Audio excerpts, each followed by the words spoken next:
What if I told you that perhaps your life, every choice, every encounter, every victory, and every downfall was already written long before you were born? Imagine for a moment that nothing we do is the result of chance, but of an invisible plot, woven into the fabric of time by forces we don't understand. This idea seems absurd and at the same time fascinating because it challenges our most intimate notion of freedom. And it is precisely at this boundary between free will and destiny that the enigma that spans centuries begins. The human heart has always sought answers. From ancient peoples who read the flight of birds to astronomers today investigating black holes, there is one question that never fades. Is there a secret script for existence? This question arises not simply from curiosity, but from the need to find meaning in chaos. When we look back, we realize that crucial moments in humanity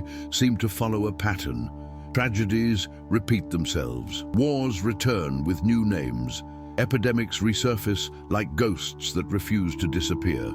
All of this gives the impression that time does not move in a straight line, but in a spiral. And in this spiral, one man dared to assert that the future could be seen, deciphered, and even recorded in words. His name echoes to this day, Michel de Nostradamus, known as Nostradamus. Imagine the audacity of writing about centuries yet to come, of predicting scenarios that would only make sense long after his death. For some, he was merely an enigmatic poet. For others, a visionary who touched the invisible. The truth is, his words did not die with him. On the contrary, they seem to come to life whenever humanity reaches a crossroads. Think about it.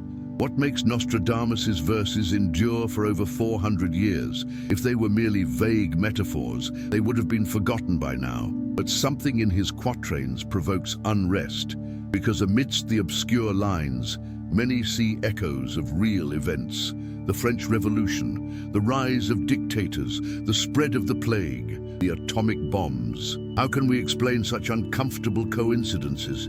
Did he truly foresee such events, or are we, in search of meaning, the ones who shape his words to the events?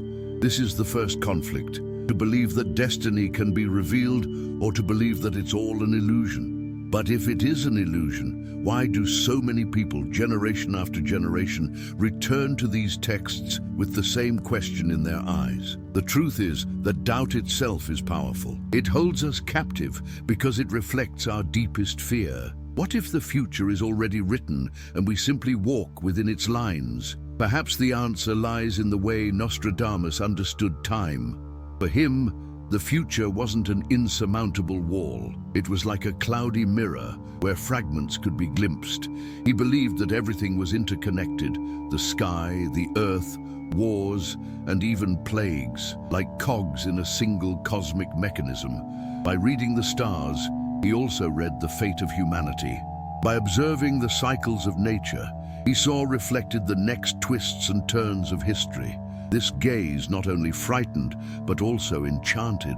After all, who wouldn't want to glimpse tomorrow? Who wouldn't feel a shiver at the realization that perhaps great events were already recorded in the silence of the constellations? This duality between fascination and fear is what makes his visions still discussed today at universities, in documentaries, and among friends. It doesn't matter whether you believe in prophecies or not. The simple act of considering the possibility changes the way you see your own life. But there's something even more disturbing. What if Nostradamus's prophecies weren't just meant to predict, but to warn? What if his verses weren't chains that imprison us, but signs that allow us to change our course? In that case, destiny wouldn't be an inevitable prison, but a map full of warnings. If so, each generation has the opportunity to rewrite what seemed immutable.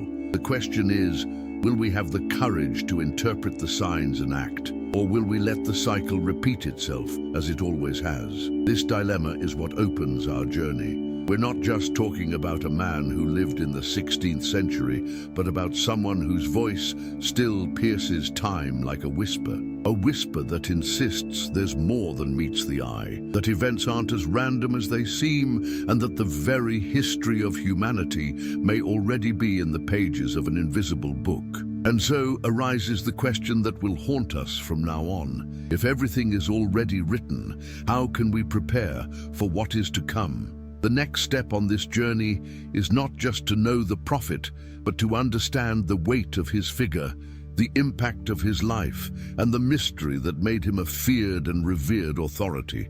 Because before we look to the future, we must look to the one who dared to describe it. And that's where the spiral closes and opens at the same time. To decipher tomorrow, we must first know the one who believed he could translate it into verse. And that's exactly what you'll discover next. Imagine living in a time when death walked the streets faceless, spreading through homes like an inevitable shadow. 16th century Europe was gripped by the plague, and each day was a battle against an invisible enemy. It was in this somber setting that Michel de Nostradamus, the man the world would later call Nostradamus, was born and raised. Before becoming a prophet, he was a physician. Before writing poetry, he wrote prescriptions to save lives. He knew the smell of pain and the rush to stop the advance of a disease that seemed to consume the world. And perhaps it was precisely this coexistence with human fragility that opened the doors for him to see beyond the present. Nostradamus didn't see time as we do. For him, yesterday, today, and tomorrow weren't separate chapters, but parts of a single, repeating, ever-changing cycle. While many merely feared the plague, he saw in the sky and stars signs that human history followed an invisible script. Every epidemic, every revolt, every fall of an empire wasn't just an accident, but part of a larger order. This vision was disturbing because it suggested that even our greatest tragedies could be etched long before they happened. His contemporaries knew him as a courageous physician who risked himself to care for the sick when even the religious abandoned the streets. Records show that he carried a small bag of aromatic herbs to purify the air, believing it could stop the disease. Perhaps it worked in some cases, perhaps it was just luck. But the point is that Nostradamus didn't limit himself to known medicine. He combined scientific practice with observation of the stars, as if he believed the human body was connected to the cosmos itself. It was a bold idea for the time, but it is precisely from this boldness that the figure of the prophet was born. What intrigued people was not only his medical practice, but also what he wrote in his quiet hours. Short, enigmatic verses, the famous quatrains, began to circulate. Unlike clear sermons or scientific treatises, his words were somber, full of metaphors, symbols, and enigmas. Many laughed and called it a daydream. But as time passed, events strangely similar to his words began to unfold. And that was when the fascination arose. How could anyone foresee so much? Think about what it would be like today if someone wrote, in obscure verse, about a metal tower falling in flames in the heart of a city, and decades later, we saw something like 9/11 happen. This sense of unease is the same one Nostradamus' contemporaries experienced. His words were never direct, but they evoked images that, when linked to the facts, became eerily accurate. A famous example is his reference to the French Revolution. He wrote about the people rising up against their masters and about heads falling. Years later, the guillotine would become a symbol of revolt. Others associate his verses with atomic bombs, describing the fire that would descend from the sky upon cities. To the skeptical, it could all be coincidence. But to the curious, the question remains, what if there really was something more than mere poetry in these writings? This is the point that connects Nostradamus to our own lives. How many times have you encountered coincidences so unlikely they seemed like signs? How many times have you had a feeling of déjà vu, as if you'd already experienced a situation? Nostradamus amplified this feeling on a collective scale. His verses made crowds question whether they were truly in control of the future or merely acting out a predetermined script. And what's most striking is that he never claimed to be the owner of the truth. On the contrary, he wrote in such a cryptic manner that it seemed to intentionally avoid clarity. Perhaps he wanted to protect his views. Perhaps he feared persecution. Perhaps he knew that truth cannot be given in a raw form, but only suggested. Whatever the reason, This style became his trademark and his strength. It is precisely this obscurity that gives eternal life to his words, because each generation can reinterpret them according to its own fears. The suspense surrounding Nostradamus is this: was he a practical physician or a mystical visionary, a man of science or prophecy? Perhaps he was both, and that's what makes him fascinating to this day. In a world where we seek quick answers and absolute certainties, he presents us with enigmas that refuse to die. His figure is a reminder that the unknown still surrounds us, and that we may never have complete control over tomorrow. What if all this is just coincidence?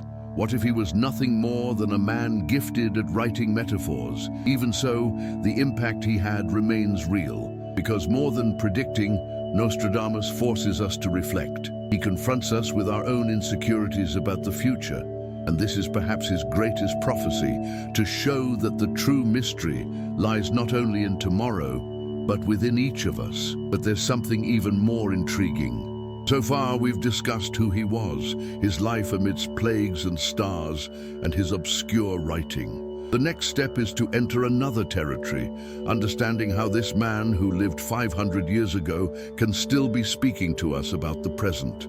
If his verses echoed in the past and transcended time, could they also point to what we're experiencing now? This is the question that guides us. Because if Nostradamus wrote not just for his time, but for all times, what would he have to say about our current moment, about this very cycle we're in? This answer begins to be revealed below, and perhaps it will change the way you see what's about to happen. The time we live in is not just another point on the line of history, but a crossroads where different forces collide and reveal themselves. The present carries an invisible tension, as if we were all walking on a ground that could crack at any moment. Nostradamus described time as a spiral, a circular movement in which events return in new forms, and we only need to look around us to realize that the shadows of the past return in different guises. Climate crises, political tensions, social uprisings, and technological advances that seem to move faster than our ability to comprehend them. All of this builds the atmosphere he described as a prelude to great turning points. But are we truly facing a repeating cycle? Or are we building something new that has never been experienced before? This question isn't just philosophical, it's concrete. Look at the climate, the record-breaking heat waves, the strongest hurricanes, the rains that flood entire cities in just a few hours. It's as if nature is screaming that it has reached its limit. Nostradamus wrote that the dry land will become even drier, the rivers will weep, and the fields will be lost. Words written centuries ago that today read like newspaper descriptions. Coincidence? Or a warning that has spanned generations? That's the question that needs to be asked. Now consider politics. Trust in global leaders is eroding, old alliances are weakening, and new powers are rising with greater strength. This is exactly what the prophet meant when he spoke of replaced empires and betrayals among allies. History shows that no empire lasts forever, and each fall makes way for new masters. What's striking is the speed with which these changes are happening now. Centuries ago, shifts took generations to consolidate. Today, they seem to happen in months. Is this simply a result of globalization? Or is time actually accelerating, as Nostradamus suggested in his spiral vision? Imagine, for example, how decisions made by leaders in a single meeting can alter the course of life for millions of people. A treaty signing, a rupture in an alliance, a military threat, anything can light a fuse that consumes entire nations. Nostradamus spoke of the great empire that will be replaced by another, and of men of ambition who expose their own false deeds. How can we not think of our present when reading this? The question is no longer whether changes will happen, but when and how they will manifest. The future is not distant. It is being shaped in real time before our very eyes. And technology? Perhaps this is where the prophet's vision seems most disturbing. Nostradamus spoke of the solitary brain, the new sage who is not made of flesh, but who observes and learns without limits. How can we not relate this to artificial intelligence? Today, we see machines that write, speak, learn, create images, and even make decisions in fractions of a second.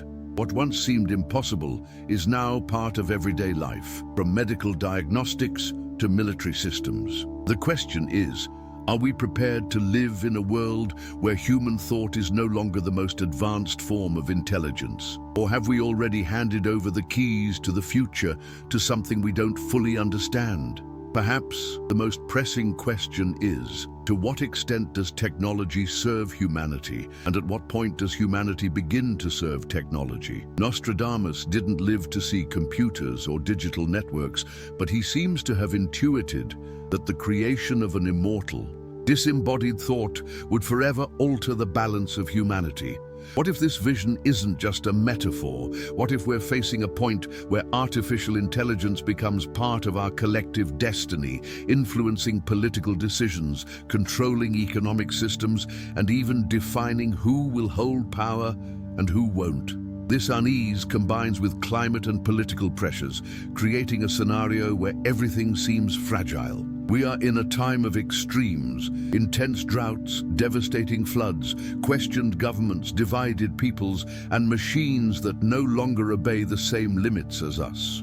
What happens when all these elements meet at the same time? Is this the sign that we have reached the crossroads described by Nostradamus? He said that each cycle brings its own trials and that it is up to people to perceive the signs or ignore them. But what if the signs are before us and we don't know how to interpret them? Isn't this precisely the risk he pointed to when writing in obscure verse? Perhaps the riddle wasn't meant to hide, but to test. Those who allow themselves to be carried away by the surface see only vague words. Those who dive in realize that the message lies in the interplay between heaven and earth, between yesterday and tomorrow. The question is inevitable. How many times have we received warnings and chosen to ignore them until it was too late? The spiral of time is unforgiving. What is not learned in one cycle returns in another, with new guises. Yesterday's wars reappear in new disputes.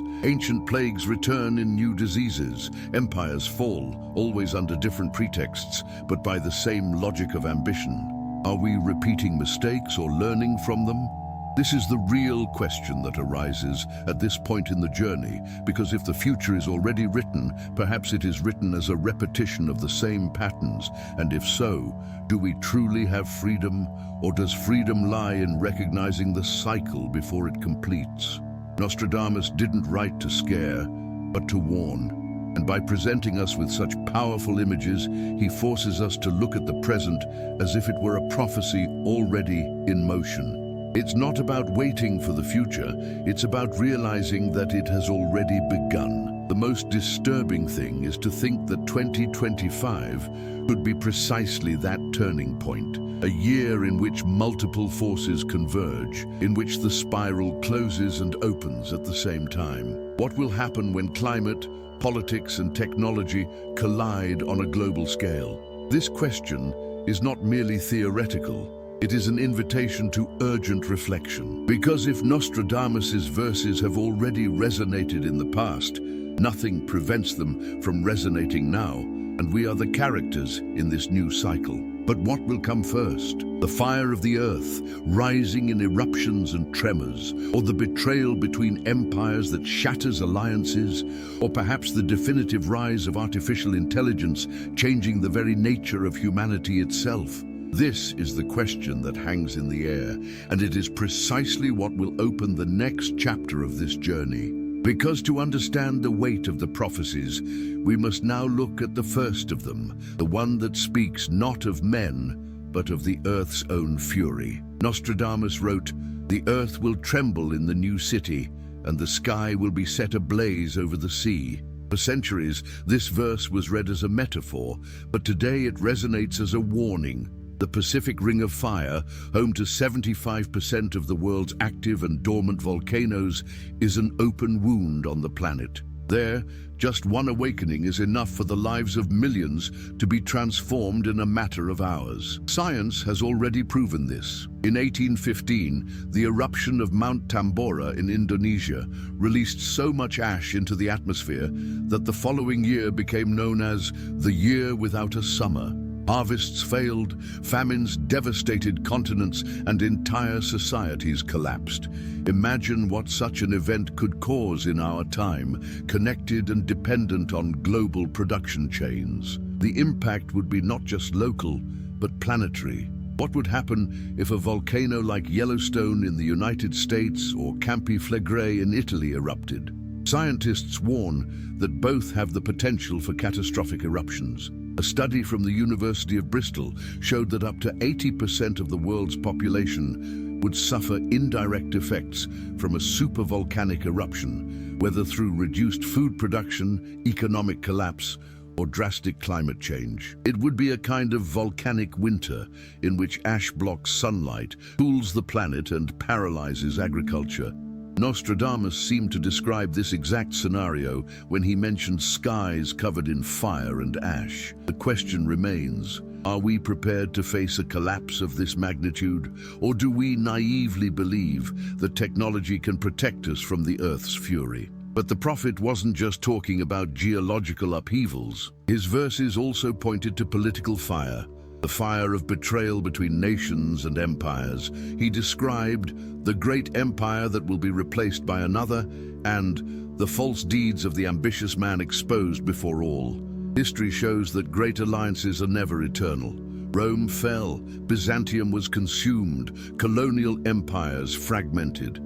Today, global equilibrium depends on fragile economic blocks and diplomatic treaties, which can be broken by vested interests. With every election, every economic crisis, alliances shift sides. It is in this scenario that Nostradamus' words seem to gain new weight. See how this is already happening. In 2020, the World Trade Organization recorded more than 3,000 trade restriction measures imposed between countries, reflecting growing distrust. In 2022, the conflict between Russia and Ukraine not only reignited the war in Europe, but also undermined trust in international institutions. In 2023, more than half of the global population stated, in Pew Research Center surveys, that they did not trust their political leaders to seek the common good. How can we not connect this to the verses that speak of internal betrayals, exposed leaders, and broken alliances? Distrust has become the norm, and it is precisely from this that the greatest conflicts arise. Now imagine how these betrayals manifest themselves in everyday life. A country that cuts off another's power supply in the harshest winter. A power that sells weapons to its allies' enemy. A government that signs treaties out of self-interest and then breaks them without hesitation. The feeling is that everyone is willing to negotiate down to the last loyalty. And it is in this unstable environment that the fire of betrayal finds fuel to grow.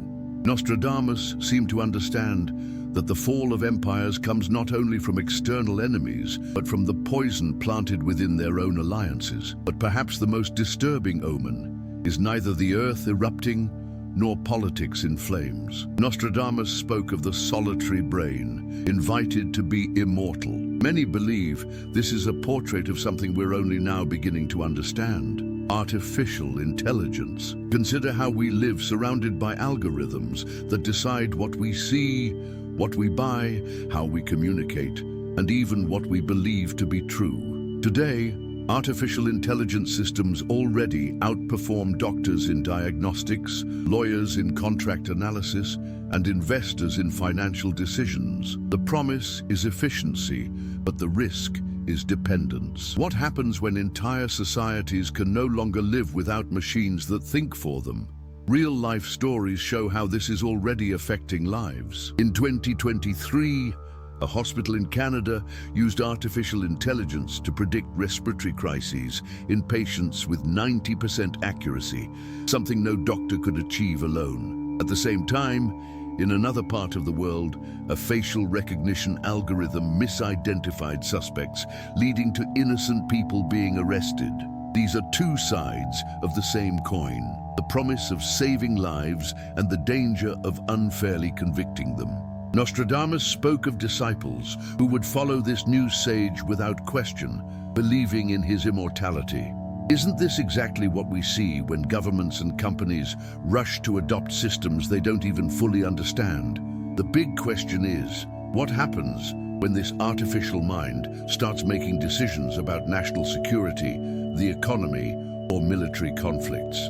MIT studies show that autonomous systems can, in combat situations, make decisions in seconds that no human could follow. This can prevent disasters, but it can also start wars without time to react. This is the dilemma. The same tool that promises progress can become the spark that triggers global catastrophes. Nostradamus seems to have described in cryptic verse a future in which Earth, politics, and technology combust simultaneously. A planet trembles under volcanoes, nations betray each other in pursuit of power, and machines that become faster than the human mind itself.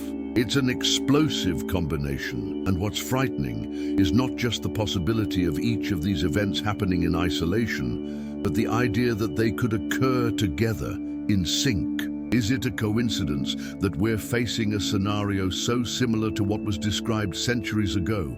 Or is there truly a larger cycle where everything returns with new names and new faces? The next step is to face the question that permeates history. If empires fall, if alliances break, and if the planet itself can rebel, what happens when all these signals converge at the same moment? This is the turning point that opens the next chapter of our journey. Because if until now we've spoken of fire on Earth, betrayals, and immortal machines, the spiral now points to something even darker.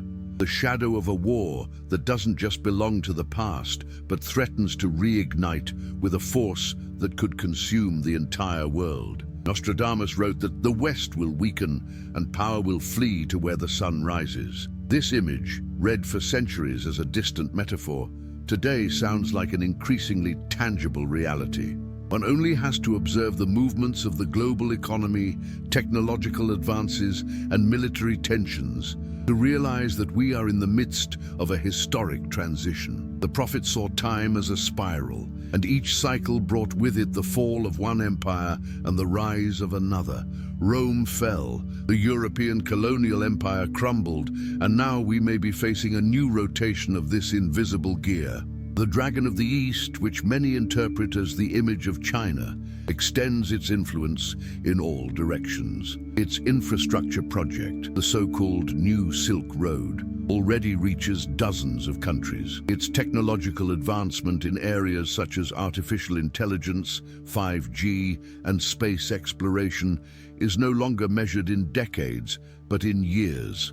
Meanwhile, the West appears increasingly divided internally, with political crises, social polarization, and economies struggling to sustain growth. Nostradamus's vision refers not only to economic changes, but to a shift in power that will redefine the balance of the world. But can the decline of the West and the strengthening of the East happen peacefully? History shows that it cannot. Great shifts in power rarely occur without conflict. The prophet described two brothers separated by chaos and the fall of the great fortress, images that evoke the rupture of alliances, the division of peoples, and the destruction of cities. It's impossible not to think of current tensions, such as the dispute between the United States and China, or the already heated conflicts between Russia and Ukraine. The risk is not just of small, localized wars, but of a confrontation that drags several nations simultaneously. Nostradamus spoke of the Third Great War when the city was in flames. Was this a literal or symbolic warning? Look at the world right now. The conflict in Ukraine has already involved dozens of countries, directly or indirectly, whether through arms shipments, economic sanctions, or forced diplomacy. In the East, the Taiwan issue looms as a point of growing tension, capable of igniting sparks that would quickly spread. In the Middle East, religious and political disputes keep the region in constant instability. Each of these flashpoints is like an isolated flame, But danger arises when these flames meet and become a conflagration.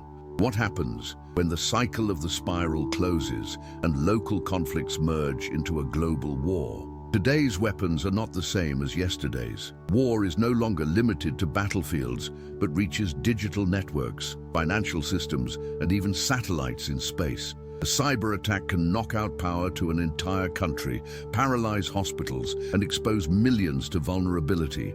A miscalculation in autonomous systems can trigger military responses without human intervention. Modern warfare is more invisible, faster, and more devastating. Nostradamus may not have described tanks or drones, but his images of falling fortresses and burning cities fit perfectly into this scenario.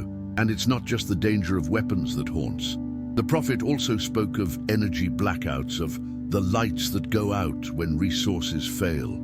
In times of crisis, control over energy becomes as valuable as control of territory. In recent years, we've seen countries using oil and gas as political weapons, cutting off supplies and plunging nations into cold and darkness. This dependence creates fertile ground for blackmail, instability, and economic collapse. If the lights go out in large cities, it's not just comfort that disappears, but social order itself. Supermarkets empty, security systems cease to function, and hospitals are overwhelmed. In a matter of days, what seemed like civilization turns into chaos. What if this energy crisis coincides with political and military instability? Wouldn't this be precisely the scenario described by Nostradamus, where different disasters converge in the same cycle? The spiral of time shows that it's never just an isolated crisis, but a succession of events that reinforce each other. A war leads to resource scarcity. Scarcity leads to famine. Famine leads to revolts, and revolts pave the way for the fall of governments. The prophet spoke of famine and dried up rivers, of failing crops and masses in despair. These are not abstract images. They are realities already observed in different parts of the world. In 2020, the FAO reported that more than 750 million people suffered from chronic hunger. With the pandemic, the numbers rose even further. Prolonged droughts in parts of Africa, floods in South Asia, fires in Australia and the Amazon. Each natural disaster puts further strain on global food systems. Now imagine these events unfolding amid political conflicts and power outages. The spiral seems to repeat itself. Ruined crops, desperate people, borders being crossed by refugees, nations fighting for water and food. Nostradamus spoke of parched fields, emptying rivers, insects devouring entire crops. These are eerily familiar images when we recall the locust swarms that devastated crops in Africa in 2021. The future he described is not just a distant prophecy, but a possibility taking shape before us. The fall of the West, the rise of the East, global war, energy blackouts and planetary famine don't need to happen in perfect sequence to become reality. They simply need to occur in overlap, feeding off each other, like gears turning in the same direction. What's frightening is how quickly this gear seems to be moving today. What once took centuries to consolidate can now unfold in just a few years. What can we do about this? This is perhaps the most uncomfortable question, because if time is a spiral, can we really break the cycle?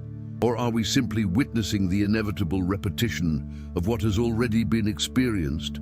Nostradamus didn't offer direct answers, but his riddles function as mirrors. By looking at them, we see our own fragility and our choices. Perhaps the true prophecy isn't the certainty of disaster, but the reminder that each generation has the chance to change course. The question is whether we will have the wisdom to do so.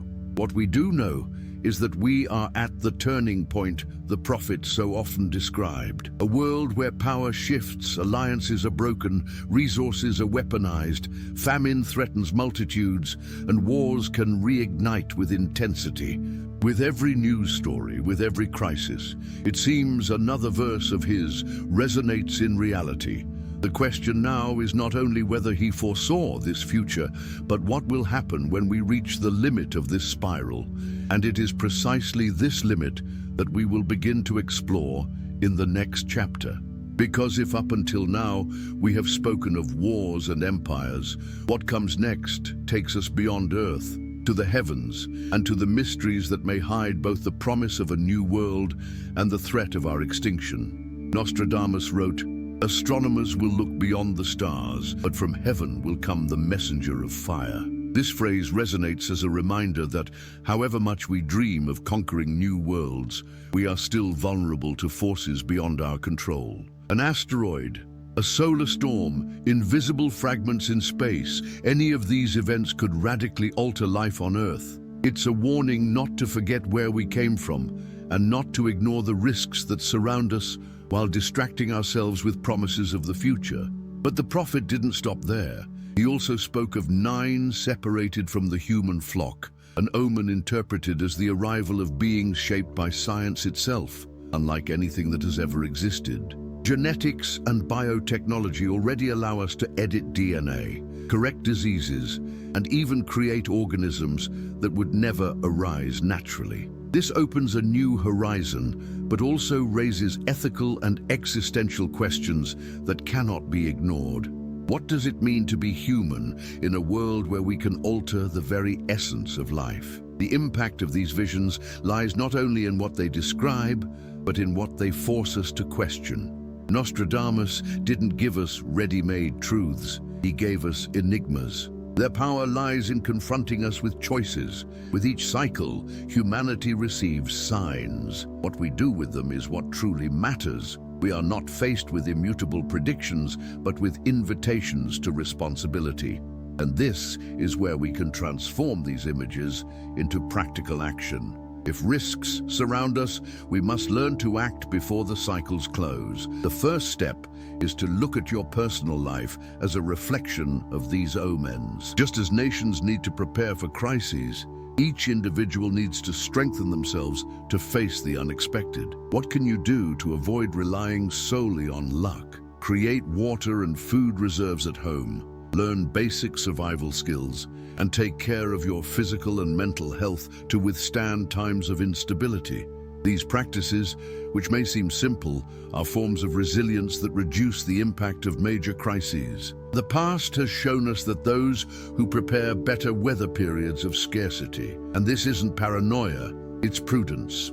The second step is to develop a critical awareness of the world we live in. Just as Nostradamus read signs in the sky and in politics, we need to learn to read signs in our daily lives. Rising prices, the frequency of natural disasters, political polarization, and over-reliance on technology. These are all indicators that something is changing. By recognizing these signs, we can anticipate changes rather than be caught off guard. This means studying, seeking reliable sources of information, questioning preconceived notions, and thinking long-term. It's not about living in fear, but about living mindfully. The third step is to act collectively. No individual, no matter how prepared, can face a world in crisis alone. Nostradamus reminded us that destiny is not just individual, but collective. What we do as a society shapes the future we share. This requires cultivating support networks, strengthening communities,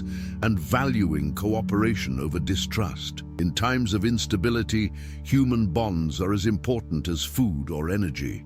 Creating a network of people you can trust can be the difference between resisting or succumbing. The fourth step is to balance the fascination with technology with an awareness of its risks. It's impossible to ignore the benefits of artificial intelligence or biotechnology, but we need to ask ourselves, to what extent are we handing over our decisions to machines? To what extent are we messing with structures we don't fully understand? The practical application here is simple and powerful. Use technology as a tool, not a master.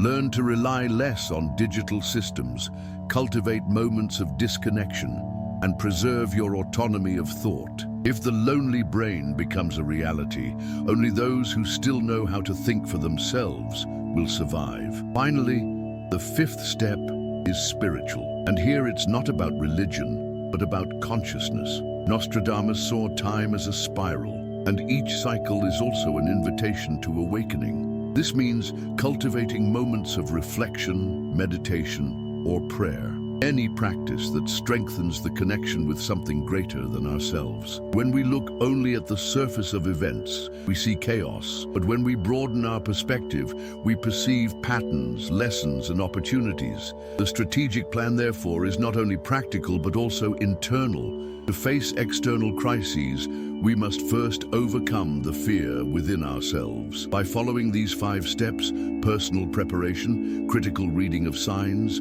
collective cooperation, balance with technology, and spiritual strengthening, we transform prophecies into tools for change. Nostradamus didn't write to paralyze us with fear, but to awaken us. True power lies not in predicting the future, but in shaping it through the choices we make today. Every conscious decision is an act of resistance against the blind repetition of cycles. And perhaps this is the final message. It doesn't matter whether we believe our destiny is already written or not. What matters is how we choose to respond to the challenges that arise before us. The future is not an inevitable burden, but an open space of possibilities. It's up to us to transform it into something worth living. And your responsibility begins now, not tomorrow. Therefore, I invite you to reflect deeply on what you've heard so far. Ask yourself, what practical changes can I implement today to be better prepared for repeating cycles? How can I strengthen my life, my family, and my community to face the unexpected? And above all, how can I use this knowledge to create a more conscious and balanced future? If this journey has awakened something in you, if it has brought about reflections worth exploring, I ask you for a simple yet powerful gesture. Subscribe to the Fate Forecast channel, like this video, and share your questions or personal experiences in the comments, even anonymously if you prefer. Each comment is a flame that keeps this community of seekers alive. Each subscription is a step toward continuing to explore together the mysteries that surround us. Your participation is not just support, it is part of the collective awakening movement we need to build. The future may seem uncertain, but what we do together here and now has real power. The spiral of time keeps spinning, but we decide how to navigate it. May this reflection become action, may this action become transformation, and may this transformation lead us to a tomorrow worth living.